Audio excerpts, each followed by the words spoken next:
name Jessica, last name Jones. Okay. All right. And what would be a title we could give you? Whatever Katina says. Infectious disease specialist work? Doctor of infectious diseases. Okay. That works for me.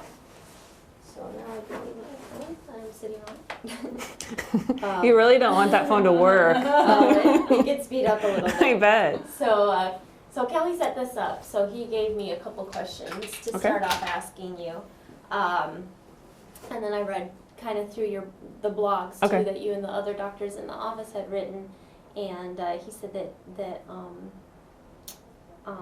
he had talked with with one of you about specific worries as to where women can travel, places where it exists, and if you're pregnant or considering getting pregnant, things to look out things for. to look out for travel purposes. Okay. Yeah, first of all. So in terms of the first question as to where is it safe to travel, of course with the summer season coming, along come mosquitoes.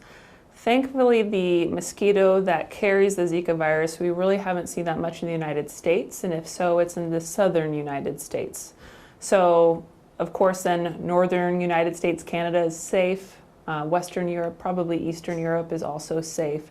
Really, we're thinking about Caribbean, Central America, Northern South America. Those are the countries that we're really specifically looking at this time. Is it going to change? Definitely, as the mosquito, starts to move and travel and the weather gets warmer. It's probably, going to come up more on our radar in more countries.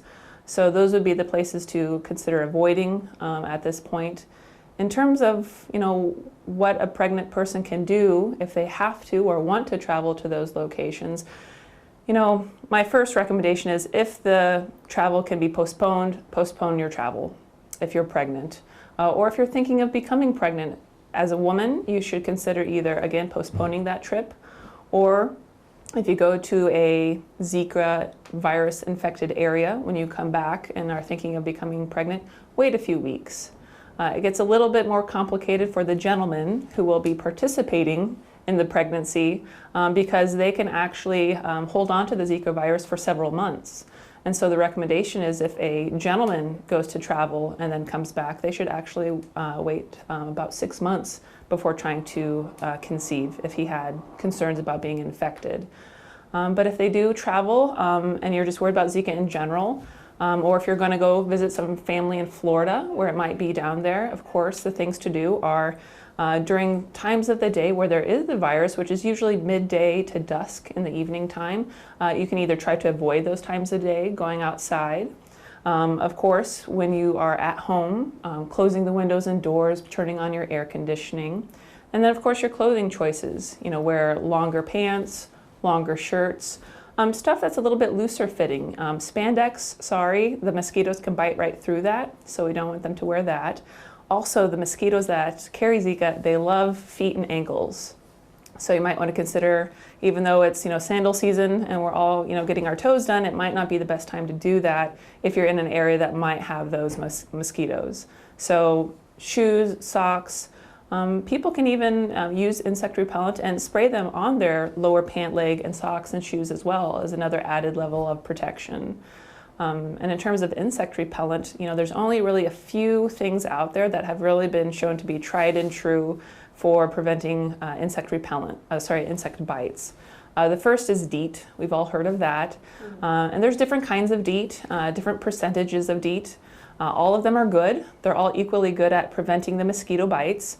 The difference in percentage is really how long it lasts.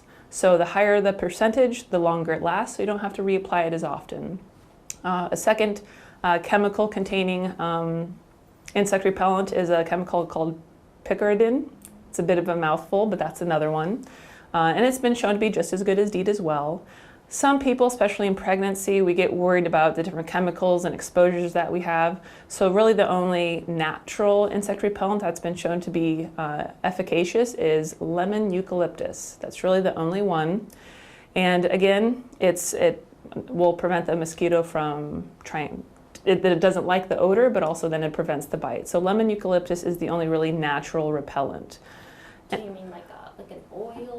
It is, yeah. So you can. Is it from like a specific lemon eucalyptus plant, or is it lemon and oil and eucalyptus oil combined? I'm not sure, okay. but it's a, you know, it'll be in kind of the essential oil family, but there are actual insect repellent manufacturers that produce lemon eucalyptus insect repellent.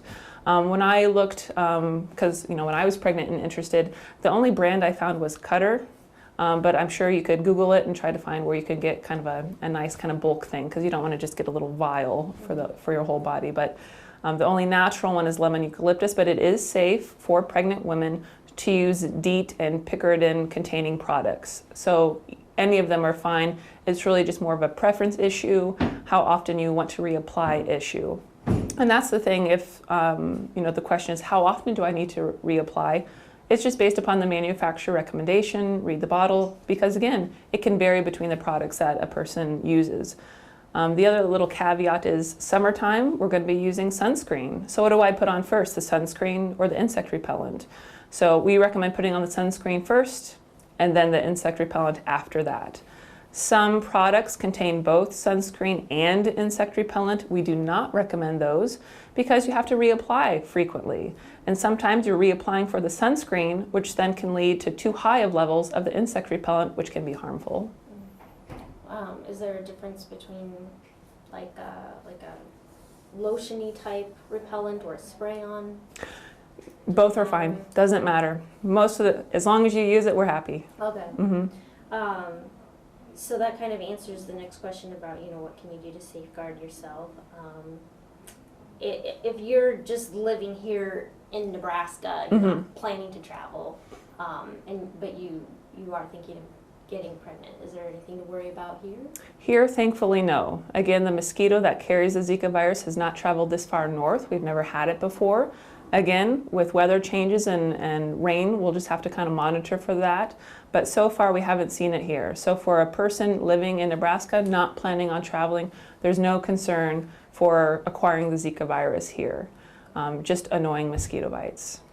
And, you know, the mosquito carrying Zika, it's not here in Nebraska Correct. yet. Is there any possibility it could show up? There's always a potential for, you know, depending upon climate, weather, temperature, you know, that can always change with time. And that's what we saw with other diseases as well.